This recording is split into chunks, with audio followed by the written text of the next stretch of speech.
This is Melissa, and today is the 1st of September, 2024.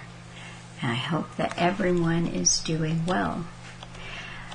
There are a few things that I wanted to mention, and the first is that the reading, the talk that we had at the CTTM book club on Tragedy and Hope, Chapter 11, went really well. Frank did a great job. He did a lot of work on his talk and covered a lot of ground. It was astonishing. And he still wants to bring us some other installations, some separate podcasts. It's a very dense chapter that he covered. Chapter 11 was entitled Changing Economic Patterns. And I'll be posting a video of that in a few days as soon as I have time to get that done. Now, I'm also going to be including some visuals here, and I'll make a note of it, try to find some way to bring this to your attention if you're not watching the videos of an updated reading schedule we're doing for the book. Because I put my head together with Andrea and Darren in South Africa, and we would like to complete the book by the end of February, so we thought we would take an approach that would be a bit more like a university class where we had hard set reading assignments. I don't know how well it will go, but Chapter 12 and 13 we would like to cover in September. This is the Policy of Appeasement, 1931 to 1936, and Chapter 13 is the Disruption of Europe. And then the other chapters and their recording schedule, I'll post a visual that Andrea supplied, and she does a great job with these graphics, so this is appreciated. Now, Darren and I are going to cover together Chapter 12 and 13 in September. We'll, instead of doing a monthly reading, we're going to have a talk live on Telegram on the 14th of September and another talk on the 28th of September. So that is our schedule, and hopefully we can stick with it. It's fun, but it is a big and it's an impressive book. And I think that I don't want us to get bogged down. The other thing that I wanted to mention, and by way of not getting bogged down, is I'm going to regularly post links to an audio book that is online that's being read by. It's a little bit robotic, but it's helpful. I find it helpful to read and listen because I can listen when I'm doing other things, and it's using different parts of your brain, so it really sinks in. So that is Book Club. Where I find myself today is between the real history that I did with Dr. Petra Buskins and the upcoming real history that I'm doing with Nick Hayes from Hayes Reviews next week. And he is someone that has been a good part of the Telegram CTTM book club, and he has his own podcast where he reads. I think he hosts 2 nights a week, and sorry if I got that wrong, but he reads books chapter by chapter, and he does an excellent job, and unfortunately I don't have time to follow along with that, although I have checked it out and it's great. So he and I are going to be discussing Animal Farm. So last week with Petra, I was discussing Desmet's book, The Psychology of Totalitarianism, and next week I'll be covering Orwell's Animal Farm with Nick. So it puts you in a frame of mind, and for sure. And I have been thinking a lot about the mass mind and group psychology and the individual.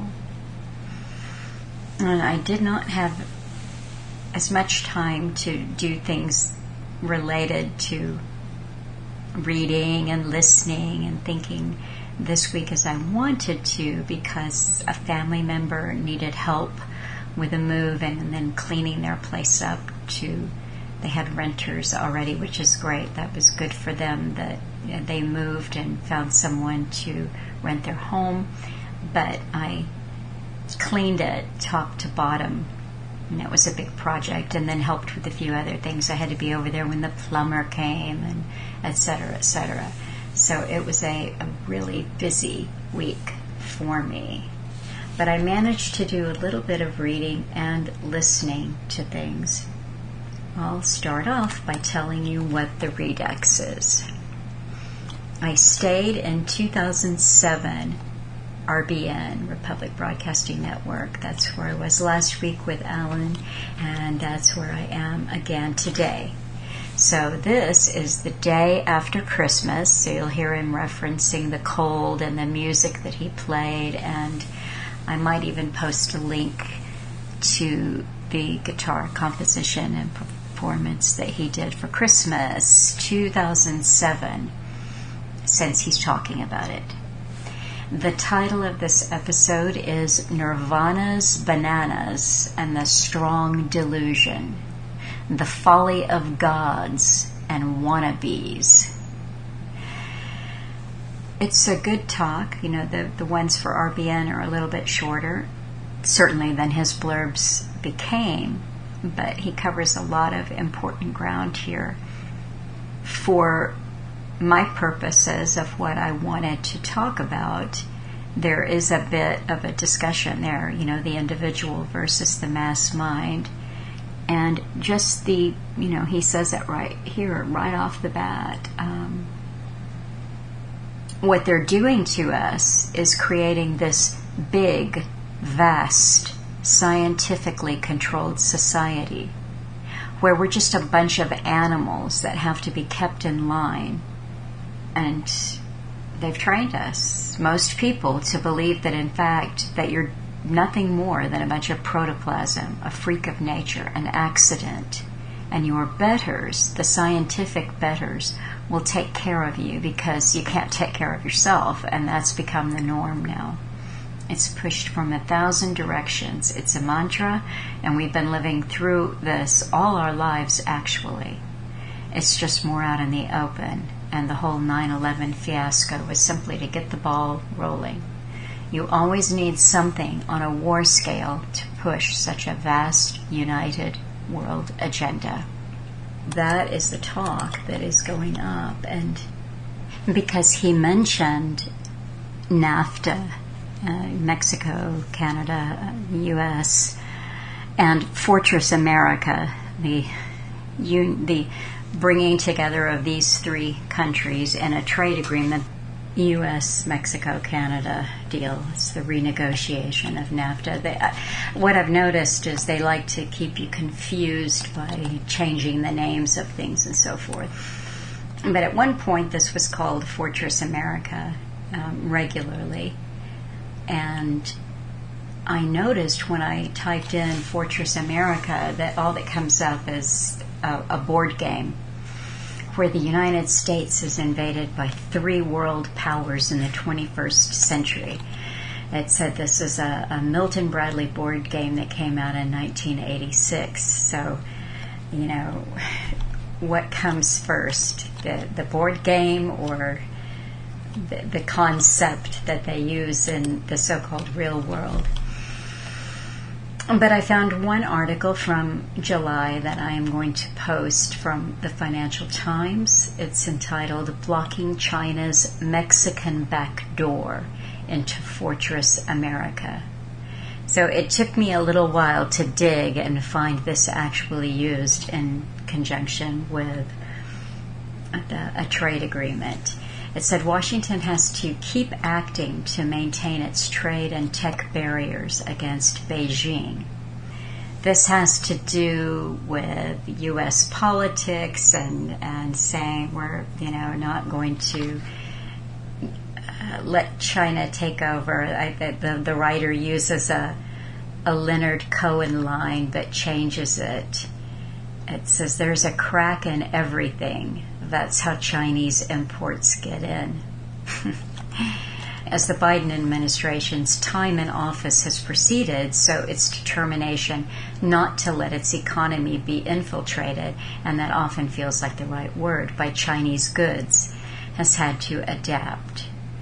So what they're pointing out is that no matter what goes on with U.S. politics and China exports to Mexico. Mexico brings things in under USMCA, you see?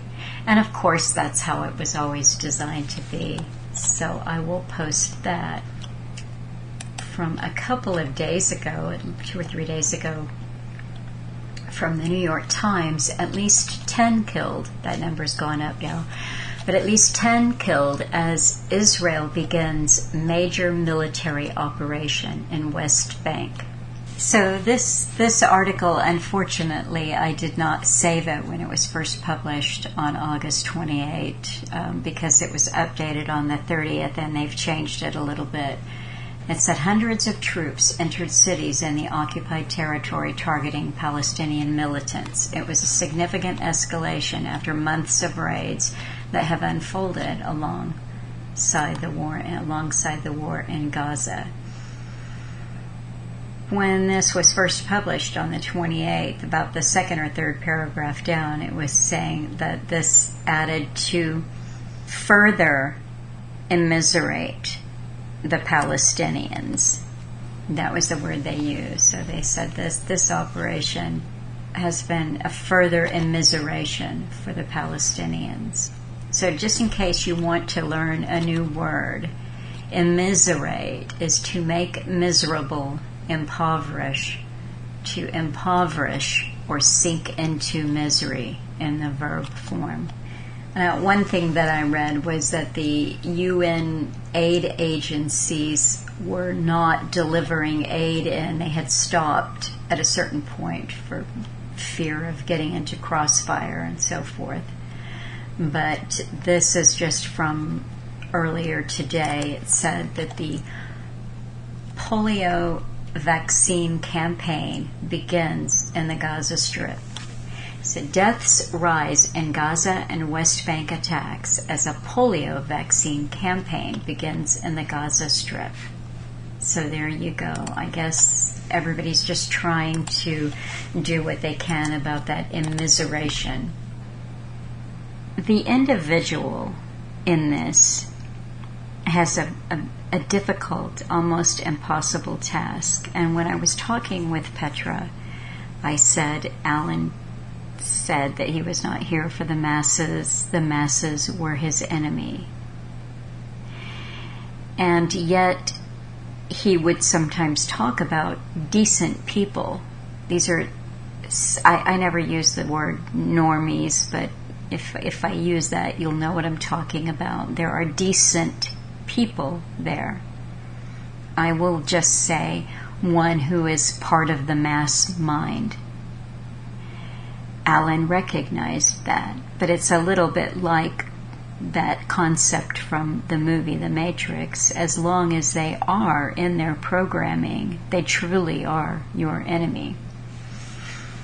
And I was thinking about who is hypnotizable and who is not, what is the individual, and so on. I stumbled on the work of when I was wanting to listen to psychologists talk about the mass mind and group psychology and totalitarianism. I stumbled on a podcast on the American Psychological Association website, and it was entitled Speaking of Psychology, Crowds, Obedience, and the Psychology of Group Behavior with Stephen Reicher, Ph.D. He is at St. Andrews University in Scotland, and he discussed with an American psychologist who was hosting it why mob mentality is a myth and other misconceptions about crowd behavior, the role of leaders in groups, and what can we learn from re-examining some classic psychology studies on obedience to authority, and what we've learned about leaders, followers, group identity, and collective behavior from the COVID-19 pandemic. So I was listening to this, and he had a disagreement with the classic work on crowd psychology that was done in the late 19th century by Gustave Le Bon, The Crowd. He said that crowds don't work like that. He said what you have with a crowd is that you have a gathering of individuals who don't so much lose their individuality in the crowd, but they suspend it for the time that they have willingly chosen to be a part of that mass for whatever reason it comes together. I mean, think about a football game or whatever. So he said it's a willing suspension of individuality. Well, I returned again to Alan's thinking about how rare the individual is. And I was also thinking about Carl Jung's idea of individuation. You know, Jung's basically saying, without going too deep into it, you must venture deeply into yourself to truly individuate from the mass mind, because it is part of the family structure and the religious structure and so forth. I mean, we are born into this, and this is where we stay, according to Alan, until we do an incredible amount of work to become individuals. So I was basically just thinking that this fellow, Stephen Reicher, was just rubbishy. I'm like, yeah, I don't like that. So I looked him up, and lo and behold, Stephen Reicher was part of SAGE. Now, I was not able to follow their inquiries after COVID too closely, but you will all remember Alan talking about SAGE, the Scientific Advisory Group for Emergencies, who advised the British government.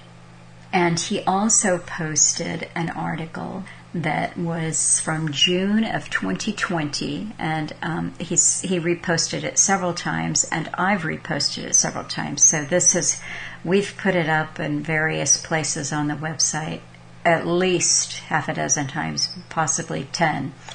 How SAGE and the UK media created fear in the British public. So again, this is June 2020. It said COVID-19 started registering with most of the British public around late February and early March. Many were concerned but not particularly afraid. Only weeks later, people were terrified to leave their homes or go near other human beings. How did such a dramatic shift in public perception happen so quickly? In early March 2020, the Scientific Advisory Group for Emergencies, SAGE, produced a document for the UK government highlighting methods for rolling out new social distancing rules.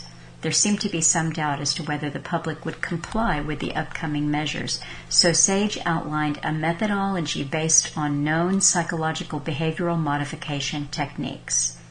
Now, I will post this and you can look at it, but there were several groups within SAGE, these subgroups, and one of them I'm going to focus on called SPI-B, Scientific Pandemic Influenza Group on Behaviors. That's SPI-B. If you follow up on this did actually end up being part of a panel, and those of you in the UK or who want to follow it closely will be able to uncover quite a few articles. I'm just going to go to one, and before it was reviewed, it ultimately was. This is from 2021 in the Telegraph. Role of SAGE to be reviewed over fears that scientists hold too much power. You think? Here is the list of participants of SAGE. Now, this is early on. This is the overview. This is from the UK government website. It said SAGE first met in response to COVID-19 on 22 January 2020. It has been grateful for insights from a huge range of sources. At high pace, experts from academic, public sector, industrial, and commercial communities have provided the high-quality research and information used to formulate advice given to government. And then they go on and list the participants. And I will provide this link. You can see who the participants are in the Scientific Advisory Group for Emergencies. And if you scroll down that page, you'll find that subgroup that I'm talking about, the Scientific Pandemic Insights Group on Behavior, SPI-B. And if you scroll down a little bit more, oh, wow, there you're going to find Professor Stephen Reicher, University of St. Andrews. Interestingly, almost immediately after that first publication of what you might call the fear tactics, another group sprung up. I believe that their first posting on their site was in April of 2020. So the first recommendations are made to the UK government March of 2020, and then this group called Indie_Sage. So Indie Sage has their first publications up in April of 2020. Who's a part of Indie Sage? Well, there again we find Stephen Reicher. So here they say, Independent Sage is a group of scientists who are working together to provide independent scientific advice to the UK government and public on how to minimize deaths and support Britain's recovery from the COVID-19 crisis. We believe openness and transparency leads to better understanding and better decision making. And we also believe that the responsibility of scientists and those with specialist knowledge to engage with the public and policy makers for the benefit of all, blah, blah, blah. So what they're saying and they're about is that they're not affiliated with the government, right? So already, whatever transpired there in the early days, it became clear to some that they needed to distance themselves. But the mentality of the technocrat, and that's what I'm going to say, the mentality of the technocrat, the expert, is still very palpable when you look at the publications on Indie Sage. What I'm saying is there aren't really independent thinkers represented here. There aren't medical or scientific professionals with a different narrative. In other words, it is groupthink. So I persevered. I listened to the entire 47 minutes and some seconds of Stephen Reicher speaking with this American psychologist, as he said that it is not just a mindless, hypnotized, unthinking mass mind, but it is a collective of individuals who have just set aside, just put their own individuality on hold for the sake of whatever the group is doing when they come together. But there were lots of interesting things. By this time, I'd already looked him up, so I really knew. I had seen the rat, and now I just wanted to see how the rat was going to convince us that he was a friendly rat. And he said things like when he was shooting down Laban's work on the crowd, and he wasn't impugning the work of Hannah Arendt and the banality of evil, but it was just like, oh, well, we know more. We've moved on from that. And he has a lot of what he says are original studies. And one thing that he has done is looked at Stanley Milgram's experiments. We all have, those of us who've listened to Alan for a long time know about these Milgram experiments and the book that came out of that, Obedience to Authority. And the setup of this experiment essentially is They get people off the street, common average people, and they tell them that they are part of an important scientific experiment, very important, and that the things that they learn from this experiment will help scientists save lives. Really, really important work that they're doing. But they tell them that they have to generate these shocks on the participants. They're in another room, but they can hear the sounds of them screaming or reacting to being shocked. And of course, all of this is it's a setup with actors and so forth. But the people who are administering the shocks, he said, it's not so much that he said, what you're really seeing is not a study that shows you obedience to authority, but you're seeing a study that shows you obedience and disobedience to authority. And he gives the percentages what happened. He said also Stanley Milgram ran this experiment approximately 30 times, and each time he ran it, he used a slightly different set of parameters so that a group would come together. They would be in what looked like a really nice, well-kept laboratory, and they would be told that they're participating in something important for humanity. And there the study shows that approximately, I believe, I'm going from memory here, but approximately 30% of the participants objected, didn't agree to obey authority. But then they ran the experiments in kind of like dingy places that were kind of dingy and dark and dirty, and the people who were hosting the experiment were sloppy. They didn't have the white lab coat on. It just looked thrown together. And in that batch of experiments, then you had closer to like 50% disobedience. So the point that Reicher was making is it's the leader that matters. It's who the authority is that determines whether or not we will obey that authority. So if the authority is wearing the white lab coat and everything is clean and sterile and it looks scientific, then people go along in greater numbers. But if it's, kind of a haphazard setup, and, so you get where I'm going with this. But a point that Reicher made to the host that he was speaking with was that all of this mattered. Reevaluating group psychology, reevaluating the crowd, the mob, the mass, the mob mentality. It mattered because it's a nuance, but what you are seeing is people come together in a group and they willingly set aside their individuality for the aims of the group. And he said this was so instructive and important in something like COVID-19.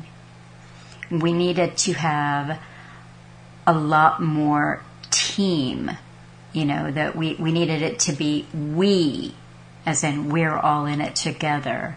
We needed to get the I out of there. Stephen Reicher is, he's a player, and he is coming from a place that I simply, I don't have any psychological training, but based on my own experience and my own observations, I concur with Alan. The individual, the truly individuated person is much less common than we would like to think. I think that factors in hugely into who is susceptible to fear campaigns, who is more susceptible to propaganda, who is more likely to bow to the white lab coat.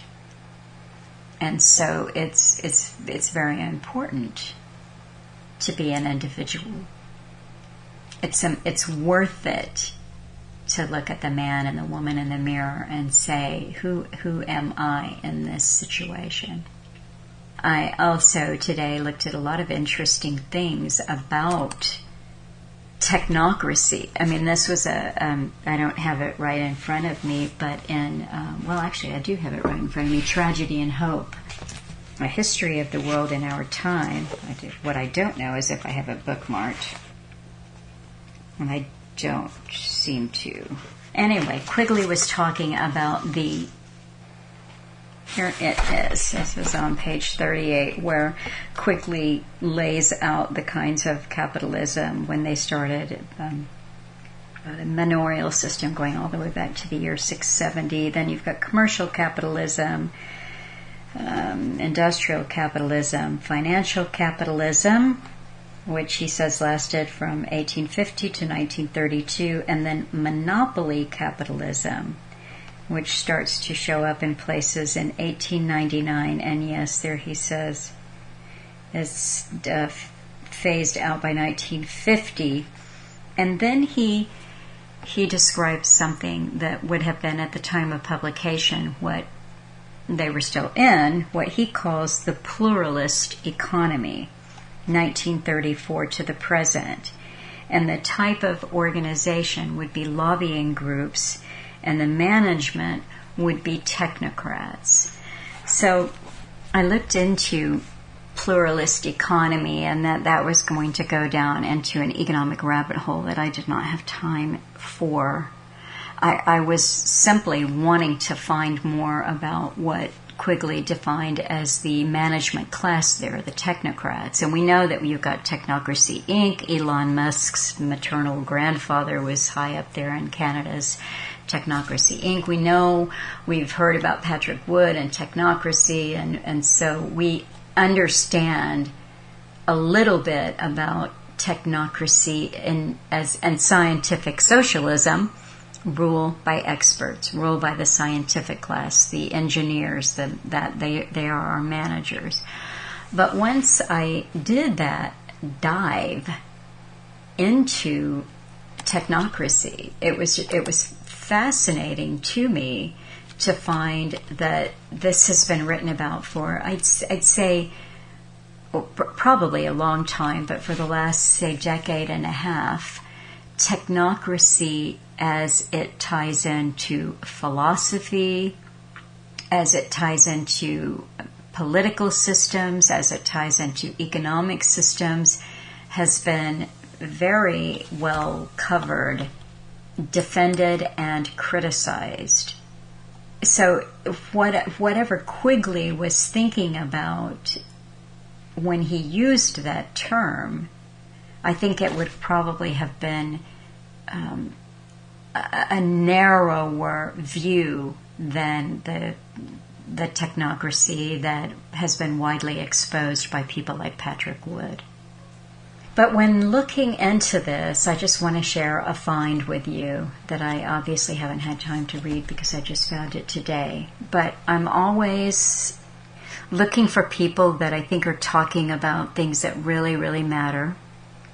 And, like I said, I've got that spidey sense, I try not to go, controlled opposition and gatekeeper and so forth, but I'm still cautious, and I know that I won't say names or anything, but Alan has shared people with you in the past where he's put up a link or two of their work and then discovered something about them, and he didn't come out and make a disclaimer on it or retract the link on the website or anything like that. He just didn't talk about them again, and he didn't post their work again.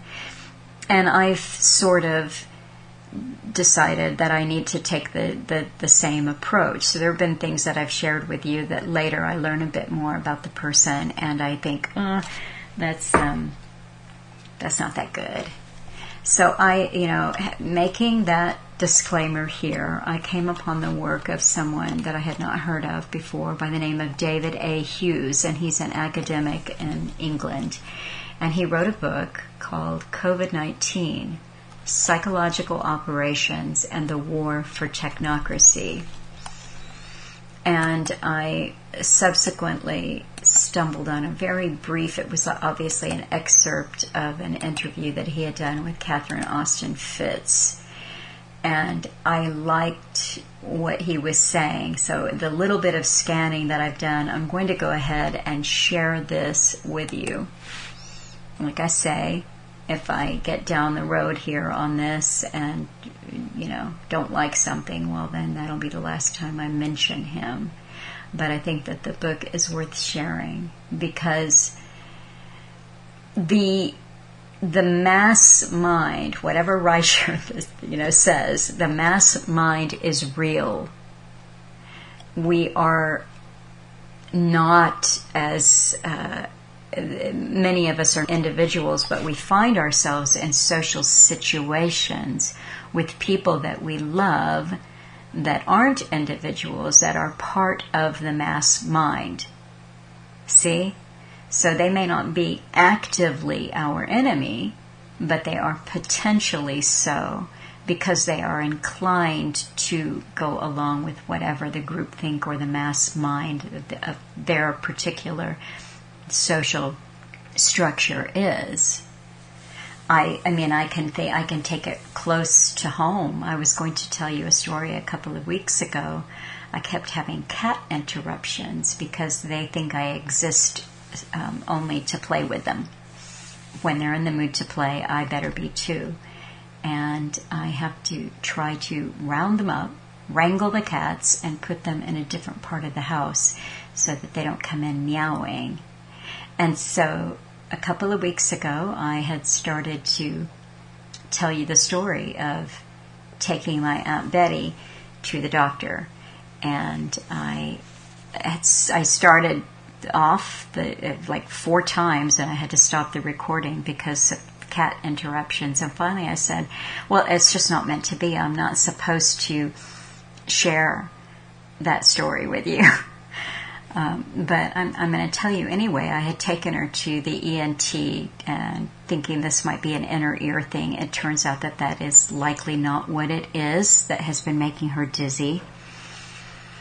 And she had a bunch of tests there, and I happened to know the doctor because of family connections and so forth, and that, of course, always makes it nicer. And he was very kind and helpful and suggested some further blood tests and so forth. But when we left his office, after a completely good experience of being well treated by everyone there, and we were walking out to the car, my Aunt Betty started to cry. And I said, what's wrong? And she said, I'm just a useless old woman. And I said, oh, don't be ridiculous. Why would you say something like that? And she said, I'm sick. I'm not good for anything. And as it turned out, Alan talked about that 2 weeks ago, how we throw people away and, euthanasia, et cetera, et cetera. And we don't want the state making that decision because sometimes people, even when they're very ill, they might want those few extra weeks or even days to be with loved ones and deal with the things that they need to psychologically, spiritually.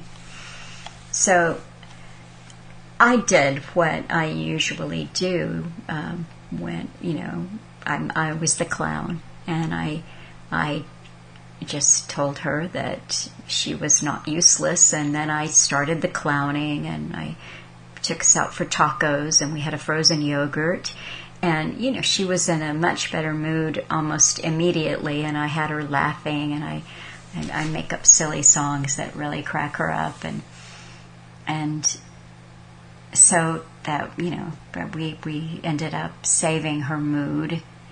And as I was driving out of that town to return to ours, just driving through the town, and there's a woman walking on the street, like a 1.5 feet into the street, and she's right next to a sidewalk. There's a sidewalk that ran the whole length there, but she's walking on the street. And I said to Aunt Betty, I said, that woman is walking on the street when there's a sidewalk right there that she could walk on. I think she must be a half-wit. And without missing a beat, Aunt Betty said, oh, honey, it would take 3 more just like her to make a half-wit. Well, I just howled with laughter. That just cracked me up, the speed and the wit that she displayed there. And I laughed and we had a good time, and that was that. But what I'm saying is that in all of the ways that I think it matters in being an individual, my Aunt Betty is not what you would call individuated. She is completely defined by her family, her siblings that she was close to that she's now lost, her various roles, a mother, a sister, a daughter, a grandmother, a great-grandmother. She is then a member of her church and a member of the town, and then she's a member of her political party, and then she's an American. It goes out, the groups that define her, but she's very much a group kind of person, a mass mind person. But I love her tremendously, and she has, see what I'm saying there, this decency, humor, love, and compassion that can be displayed by who could potentially be your enemy, because my Aunt Betty believes everything she hears on the news. You see what I'm saying? So it's the way of the individual, as I was discussing with Petra, is a very narrow path that we make our way in. We're surrounded, we're in situations where, as I said a couple of months back, I feel like I'm a stranger in a strange land. And this is all the time with me. But what is more important in identifying the structure of the groups that then become our enemies, I don't think it's just the mindless mob. I think there's something to the idea that the mob, the mass, the crowd is always, in that way Reicher gets it right, they're always revolving around the core, and the core is a leader. There's always a leader. It may be appointed from outside the group. It may be infiltrated. It may be controlled. It may be the gatekeeper. But there are people or persons that we could identify as keeping that group cohesive. And I think that as individuals sitting outside those groups, although we sometimes intersect with them, those are the people that we have to be very aware of. And just because someone is saying they're all about medical freedom or they're all about this or that, that does not make them an individual in the sense that we think of it. They may well be our enemy. So there's so much caution that we're all having to exhibit now in our interactions with people. I was thinking about Plato and his writing about the masses, and here's a quote from him. It said, "Those who are able to see beyond the shadows," this is Plato's cave, right? That concept.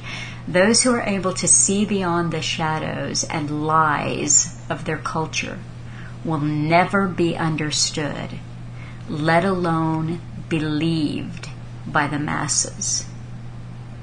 I think that is important because the mass mind cuts across all strata of society. So your academic, your professional, they may be likelier to be part of the mass mind than the blue-collar worker or the woman that serves you coffee at the coffee shop. because they have a tendency to want to conform to the norms of the group, whatever the intellectual currency of the day is. Well, I think that just about wraps it up for me, and I wish you all a really good week. Thanks. I'm Alan Watt, and this is Cutting Through the Matrix on December the 26th, 2007. I always ask newcomers to look into the website, cuttingthroughthematrix.com, and here we are, just coming through the midwinter crisis, as we call it. This is a time when you view the past with sorrow and the future with dismay, as Othello would have said, because we seldom ever really try and achieve that, which we set out to do. And the older you get, of course, you have sorrow because, or dismay because you know you're getting too old to actually try and fulfill any ambitions. That's why it's best to really do it at the time. Don't postpone it. You don't know what's going to happen tomorrow. And unfortunately, on the big scale of things, we do know what's going to happen tomorrow because they keep telling us what they're doing to us. And what they're doing to us is creating this big, vast, scientifically controlled society where we're just a bunch of animals that have to be kept in line. And they've trained us, most people, to believe that, in fact, that you're nothing more than a bunch of protoplasm, a freak of nature, an accident, and your betters, the scientific betters, will take care of you because you can't take care of yourself. And that's become the norm now. It's pushed from 1,000 directions. It's a mantra. And we've been living through this all our lives, actually. It's just more out in the open. And the whole 9/11 fiasco was simply to get the ball rolling. You always need something on a war scale to push such a vast, united world agenda. We used to wonder, some of my friends years ago, how they would pull this off. It was easy enough to see how they would unify Europe. And with the US, they've been having a little détente with Canada and Mexico for years, getting it all prepared. But we wondered how they would really pull it off, and they're using this terrorism nonsense to ram through the unification of the Americas, Fortress America they call it, and for the Far East, they're doing the same thing there. Every country on the planet almost has signed the same anti-terrorism laws into effect. This never happened in world wars, this kind of cooperation. And the reason it never happened in world wars is it didn't have all the advanced planning and interweaving of bureaucracies that bypass governments to bring it about. Do you realize it takes donkey's years, donkey's a long time by the way, but it takes donkey's years for bureaucrats to get anything out of their minds and onto paper, never mind get it all planned out and legislated. Back with more after these messages. I'm Alan Watt, back cutting through the matrix and just pointing out to people things which they take for granted. Most people don't really think critically in much depth, especially when they've been trained that the media is there to do all their thinking for them, and that has been successful with most people. Bureaucracies and federal governments don't move quickly on things. They're too big and heavy, too many departments and divisions that all cross each other's lines and step on each other's toes. It takes a lot of planning when it comes to an international scale. And the reason that they're so able in this day and age to bring out a global system is because they planned it a long time ago and set up the bureaucracies, which are almost secret societies within the government themselves, these high state departments and departments of the Foreign Office, as they have in the British Commonwealth countries. They're pretty well secretive, and they work intergenerationally. H.G. Wells talked about this when the League of Nations, which was the embryo for the United Nations, when the League of Nations came into being. And he said, for the first time, he said, now, a bureaucracy in one country can bypass government and go directly to its counterpart in another country or to the League of Nations. And therefore, technically, governments were becoming obsolete.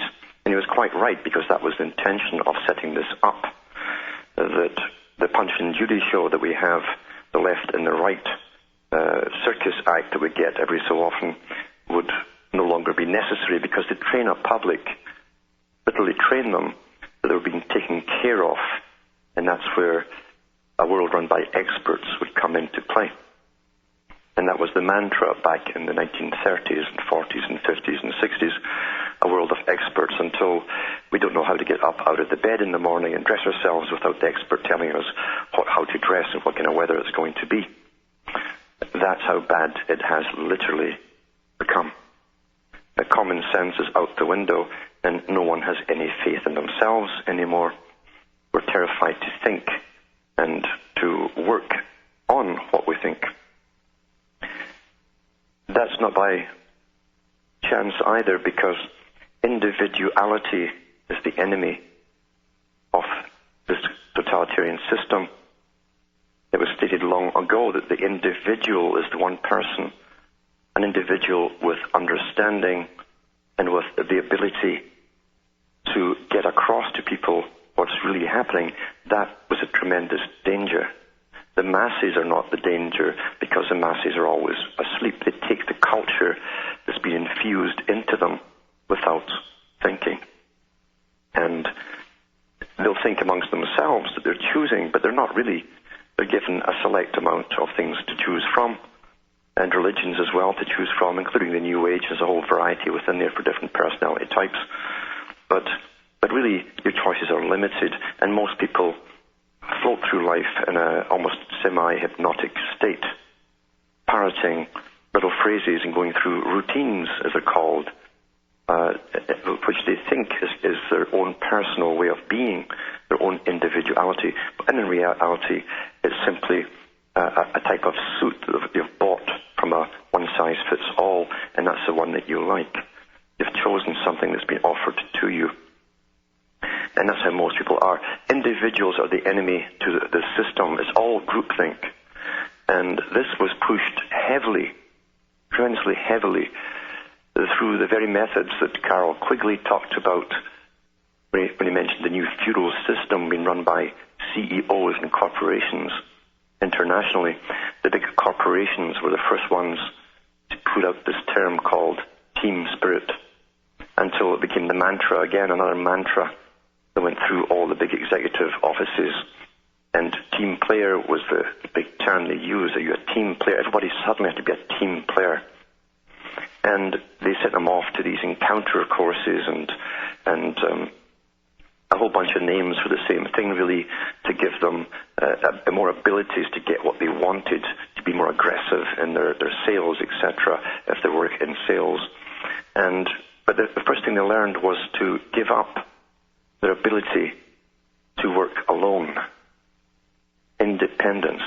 And they'd tell them that two people that were behind you, just close your eyes and fall back. An idea being that these people would catch you, and that was to get you used to the fact that you were only part of a team. You didn't need independence anymore. And they reinforced this with every little trick that they gave to the candidates that they brought in for these training courses.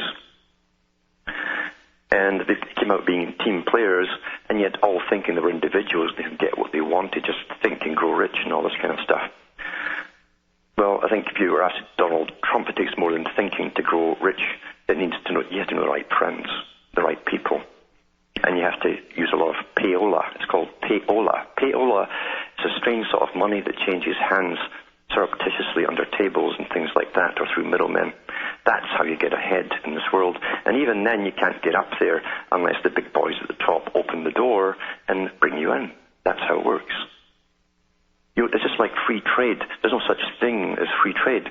It's simply an easier trade for the big corporations. The small businesses are out of the picture. They can't get permits to sell their stuff under this guise of free trade. It's a cornering of the market for a select few. That's the reality. And they use double speak all the time to get their way. a big system steamrolling ahead, using Pavlov's tricks and training us all in a scientific fashion from kindergarten. I understand someone was telling me before the weekend that now there's children getting taken into pre-daycare courses pretty well. It's pre-kindergarten at the age of 6 weeks. And this is a new step, which is closer to the step that Huxley and others talked about, and Bertrand Russell even talked about in his early days. They thought they were following Plato's old plan, where in the perfect world state, the plebes or plebeians, as they called the commoners, would all be reared and never know their mothers and fathers. The child would be removed from the mother at birth. That was to be the perfect system they'd bring in, because they didn't want parents to contaminate the child's head with old-fashioned ideas, like bonding and stuff like that. Familial bonding was to be out of the picture, and the world state would be your boss. You'd worship Big Brother. But then they found out with experimentation that they could do the same thing with scientific indoctrination if they would get the child young enough in kindergarten. It wouldn't matter then what the parents said in the evenings or at night to the child. It would just go right through their head and wouldn't attach. And the state would give the morals to the children. Well, that's already happened. Not only has it already happened, in a span of only 20 years with government-paid daycare in some countries like Canada, when the daycares, people go on strike or go slow or whatever, the women in the streets, working women are in the streets with their banners demanding that the government do something. Well, see, they've already adapted to the fact that somehow the government is their husband. He's taken over the role of the husband and should take care of their children for them. They really believe that. I can remember when they had debates about should government have any involvement whatsoever in the affairs of the people when it came to children. But now it's the expected thing. It's been successful. So it's only a matter of time, of course, before government mandates that they'll choose who can even have children and by what method you'll be inseminated for a short period of time till again into the pure cloning types. That's coming too. And meanwhile, what's happening with all of those in the middle class and the ones who think they have a better education? Well, they've gone through all these self-help courses and they're into the new age completely, and they refuse to look at the bad news because that's negative. And they've been taught that only look at the positive side of things. Well, some of the things like getting killed off because there's too many of you, it's kind of hard to be positive about, especially if you might be the one that's going to get killed off amongst the many. But somehow they have the ability through ego to believe that they'll miss me. They don't mean me. They mean all those guys, but not me. I'm special. I'm a very special person. I'm superior. And I guess that's what they all think as they float around and rattle their chakras and chant and talk about all their... They have religious ways of speaking in the New Age, no different from any other religion, and they think somehow they created it all, but they didn't create any of it. It was all created for them. Because the New Age is meant to bring them in to a world as a big group again, no individuals. You're all members of a particular group, New Agers, and you'll all become one.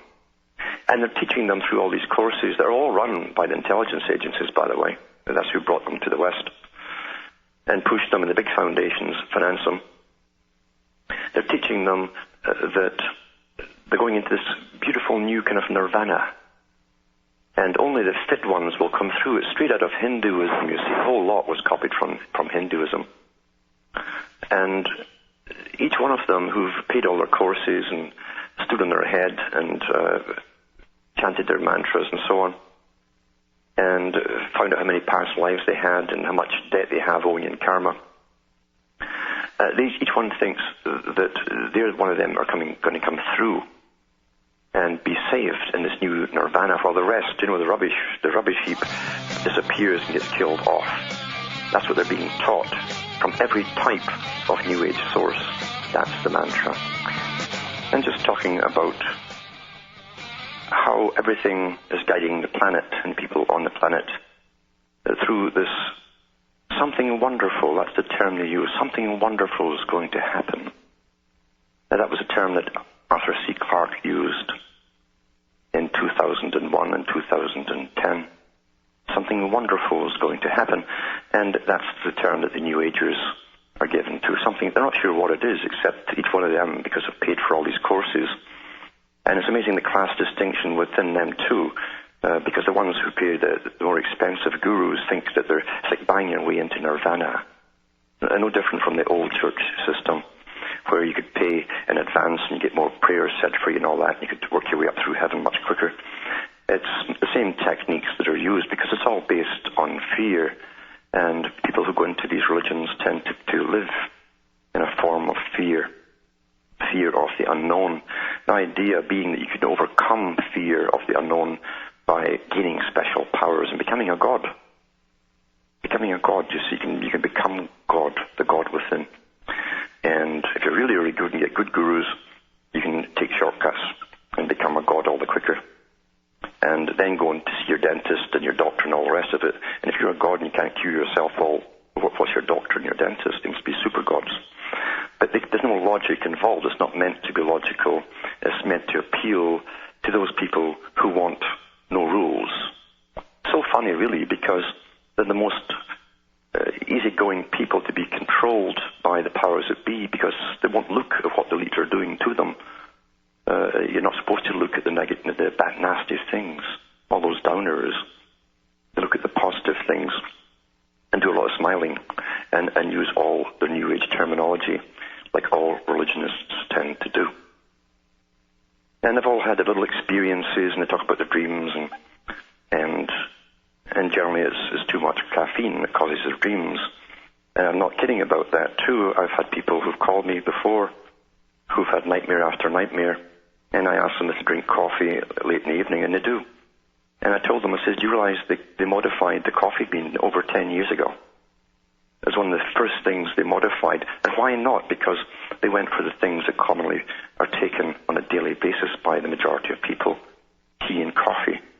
Then they went into all the foods that you eat. Now, I can remember reading in the paper, and I think it was in the Toronto Sun, about 10 years ago, in the business pages, which I was just flicking through because I had nothing else to do that day. And it said the purchasers who have the real power in anything to do with food, the purchasers had got together and demanded that the growers use the modified shrubs, or they wouldn't buy their coffee. And I thought, well, why? I mean, the growers were not complaining about a poor turnover or bad crops or even prices. They weren't complaining. So there had to be another reason for it. And they've modified the coffee. And people that really do have tremendous dreams with them. Some of them like them. They have journeys, they call them. They don't call them dreams, they have journeys. And some have kind of exciting ones, other ones have nightmares.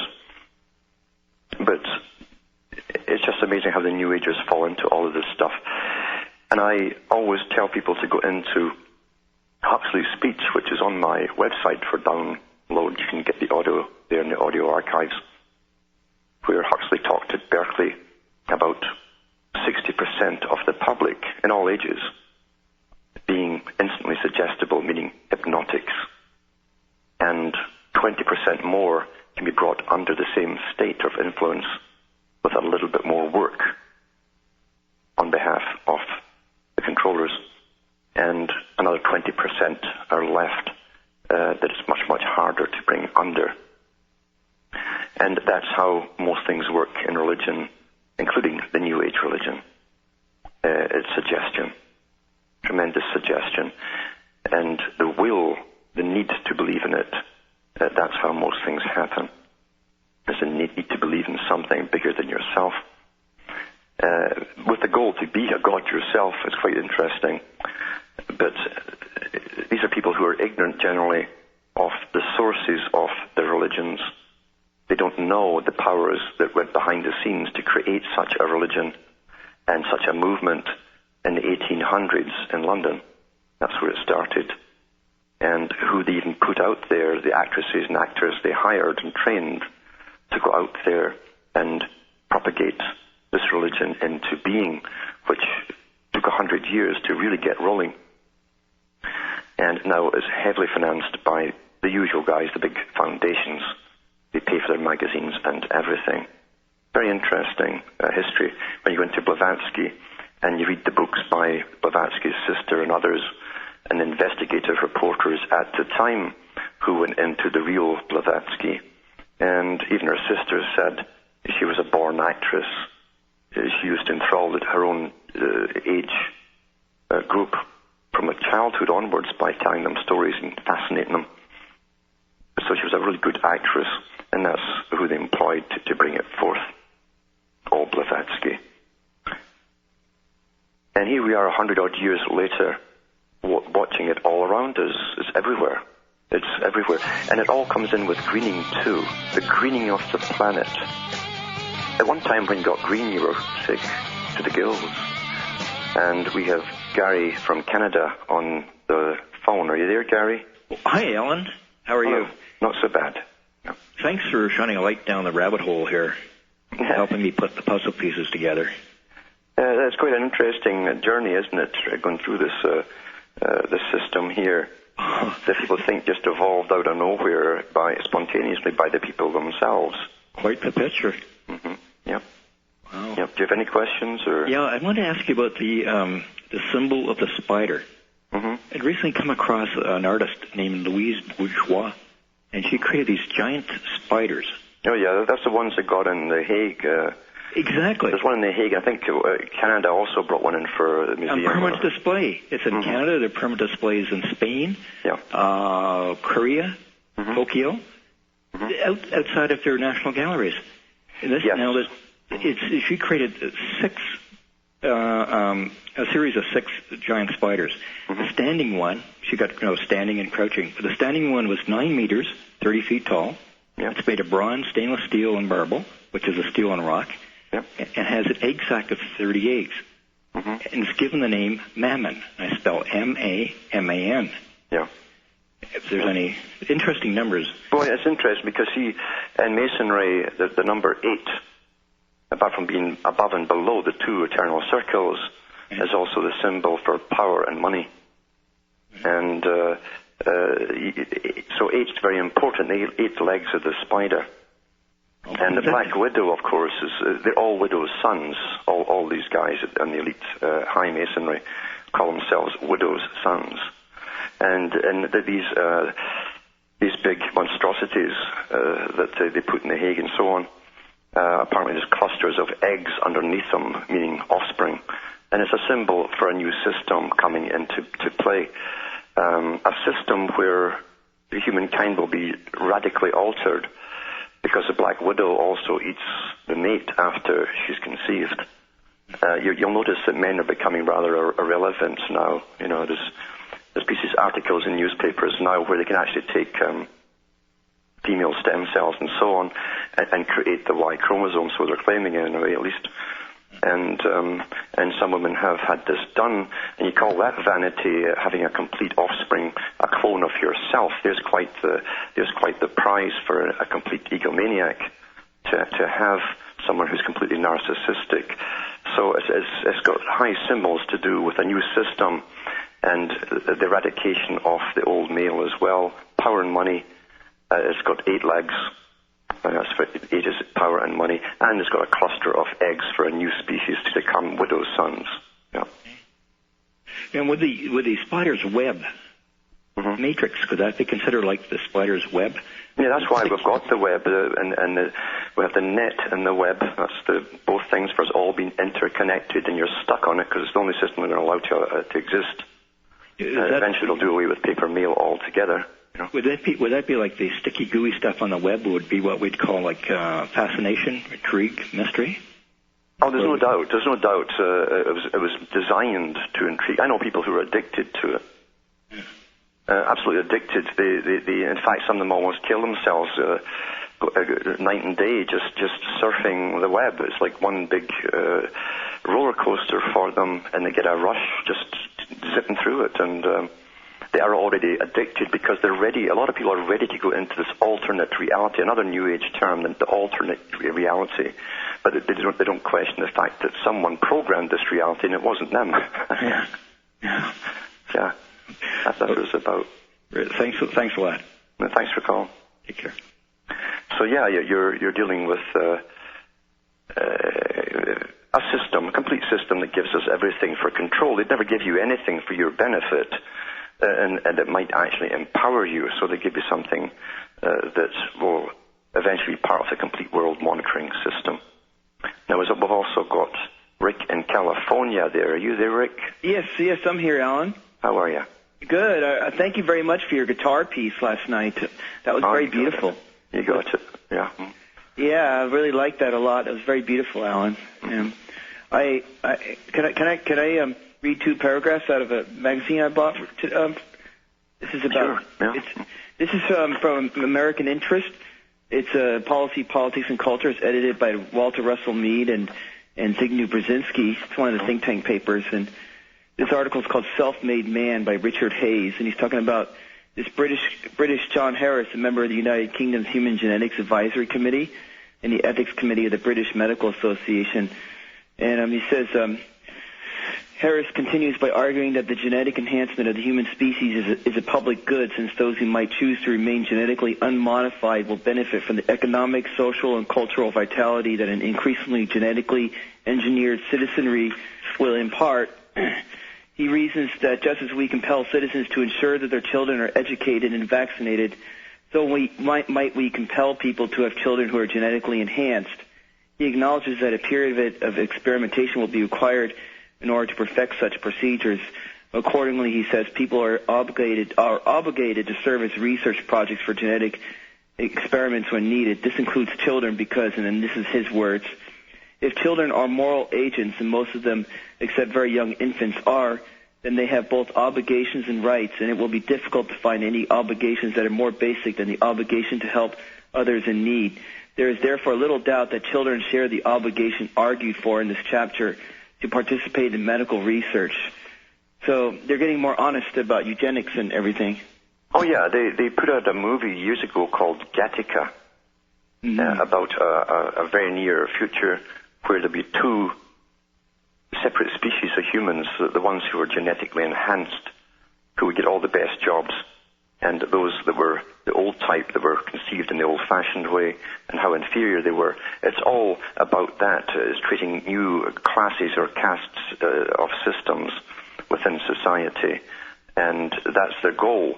Bertrand Russell talked about that in the 30s. This is eventually there'll be 2 classes of people, and the ruling class will have a completely separate education from the plebeians at the bottom. That's all coming into play. That's already here, actually, that part of it. So the genetic enhancement is a done deal. They want to dumb down most people. They'll enhance you in certain ways to make you a better worker, but you will be incapable of thinking independently as a separate human being.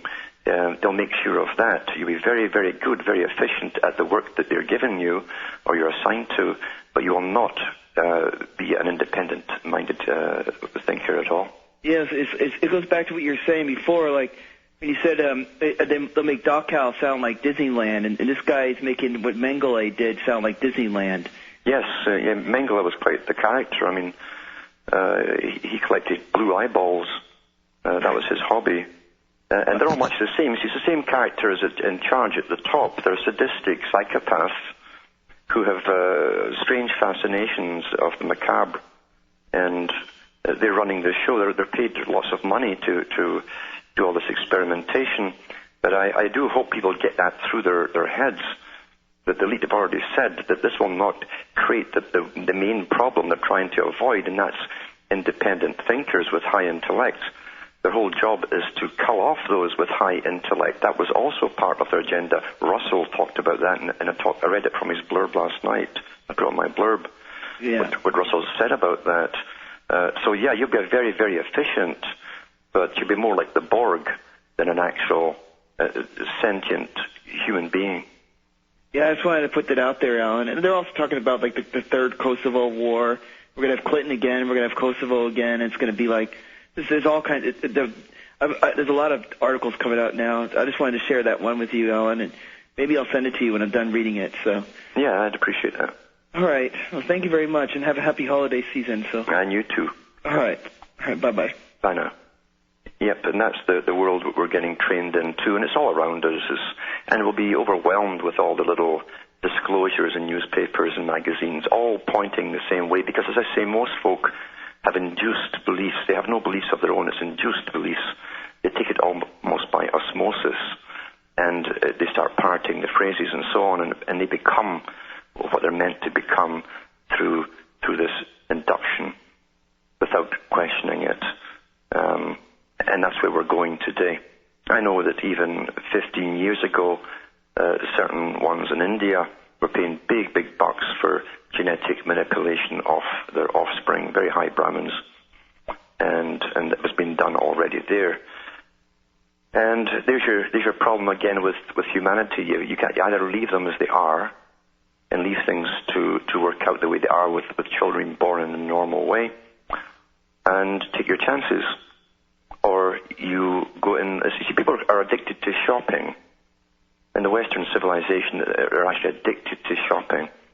And it wouldn't be hard in that kind of culture, which is the total culture, really. It's a commercialized culture, to convince mothers, or even give them the options of, would you want a son who's 6'4" and a good surgeon?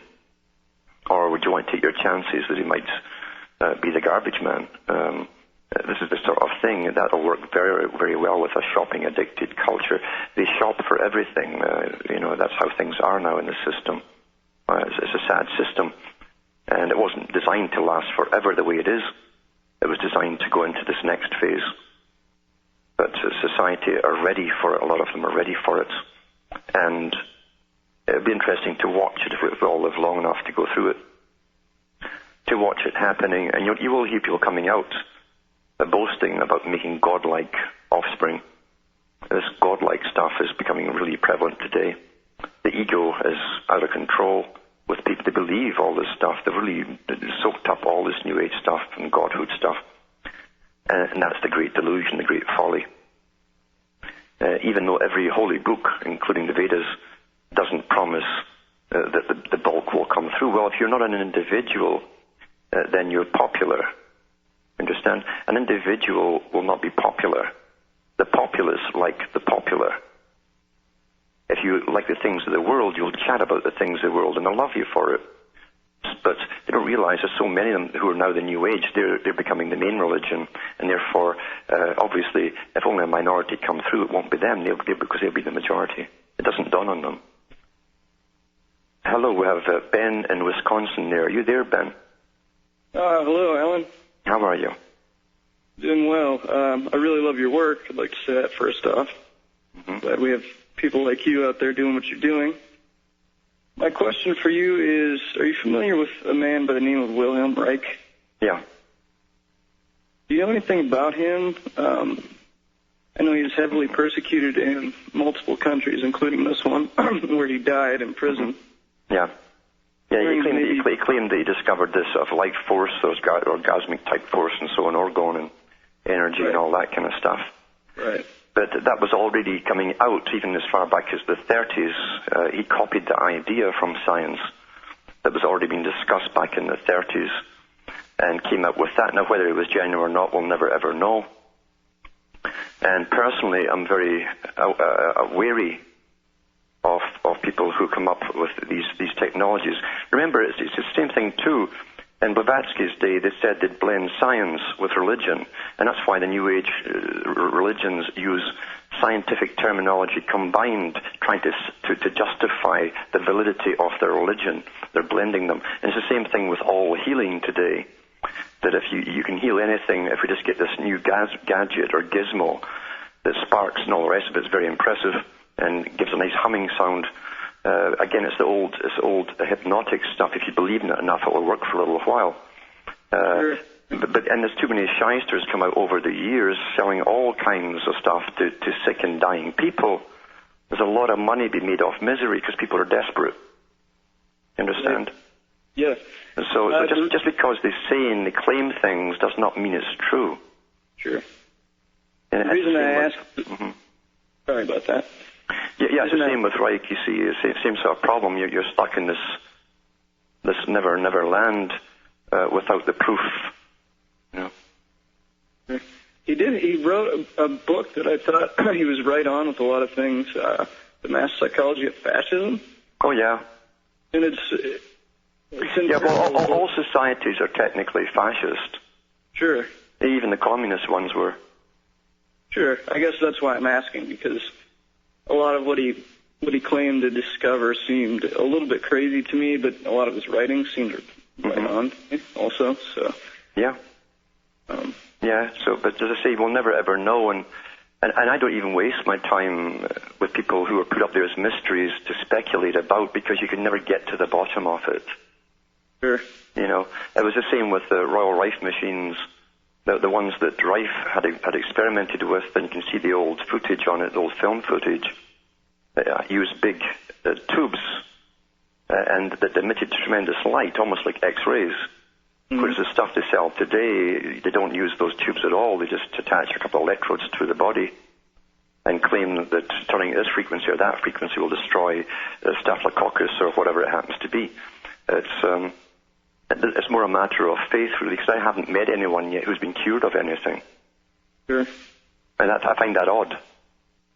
Yeah. I haven't done enough research on it to know, really. Uh-huh. One more guy I wanted to ask you about. I've been seeing this guy's artwork in a lot of places lately. Are you familiar with Alex Gray? Yeah. Uh-huh. I'm going to get a Fed staff. It's hard to tell, but it looks pretty New Agey to me. Oh, yeah. Yeah. Again, all art too. I mean, see, whatever the guys at the top say art is suddenly becomes trendy.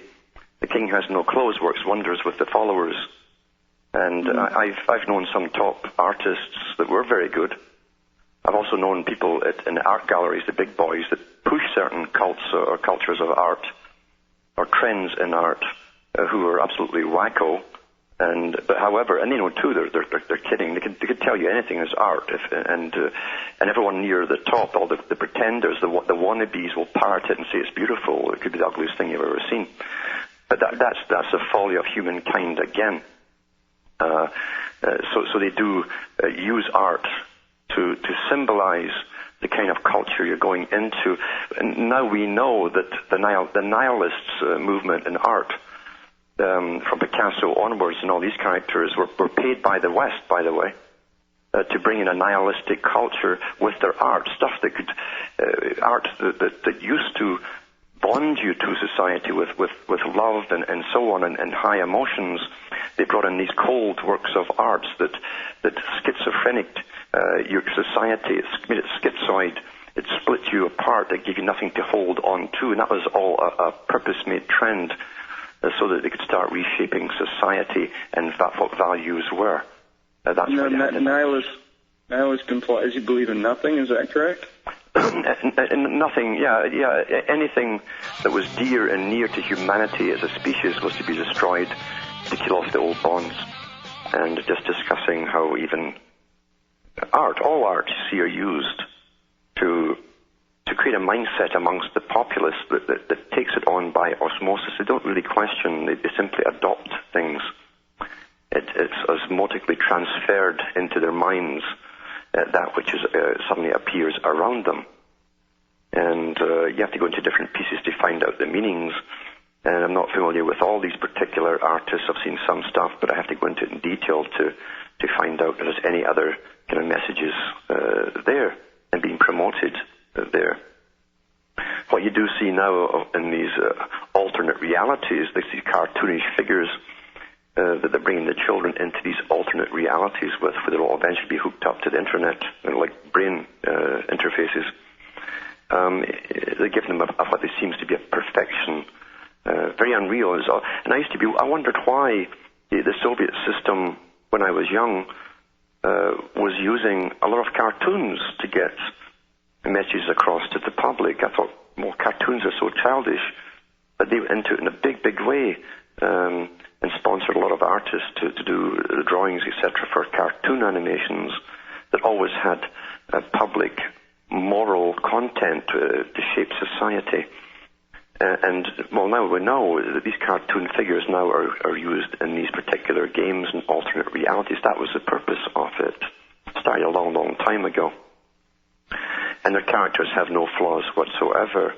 And you can actually make your own type out of composites, make a composite of yourself, and design it the way that you want to be. Because in this society, you're taught not to like who you are. That's a very important part of the capitalization and culture that we live in, is it runs on making you feel unhappy with who you are. That's the whole point of it. If you were happy with who you are, you wouldn't be running off, getting all the fancy hairdos and buying all the slick clothes to make yourself look different. It's all meant to, you should be unhappy with who you are. And they've targeted no one as much as the female in the species, telling them that this is too small, that's too big, yada, yada, yada, and just come and get this and buy that, and you'll be fine. And that's how commerce works. It exploits people. That's the bottom line. It's meant to exploit you. And they look at the Achilles heel of the female, the Achilles heel of the male, and they knew how to exploit either one of them. It's a science. And it works because we haven't changed our natures. And plus, in the society that we're raised in, we're taught not to really like ourselves as we are. Unless you're part of the group, like a little part of the jigsaw puzzle that fits in the big group out there, groupthink.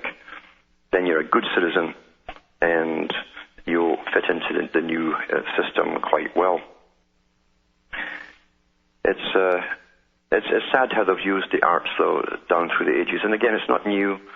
If you look at the muses, you'll catch on to what it all means if you understand what the muses are in old ancient mythology and how it can be used against the people to inculcate new values. Even if they're detrimental to yourself, you'll adopt them and you'll work them into being. Well, I hear the music, so that's it coming up for tonight from Hamish the dog and myself up here in Ontario, Canada. It's good night, and may your God or your gods go with you.